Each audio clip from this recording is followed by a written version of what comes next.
protection of human movements.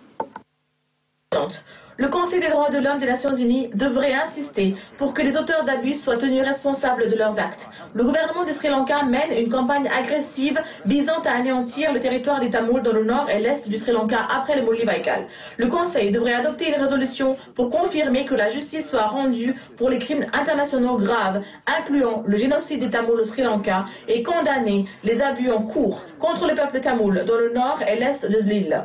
Les procès des responsables militaires et des services de renseignement accusés de crimes de génocide et disparitions forcées ont été interrompus.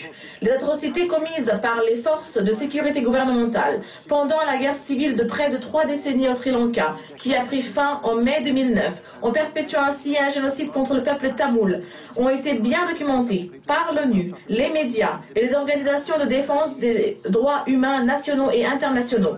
Le rapport du groupe d'examen interne du secrétaire général sur l'action des Nations Unies au Sri Lanka, dirigé par Charles Petrie, a révélé les échecs systématiques de l'organisation pour aider à protéger les civils dans les derniers mois de la guerre civile.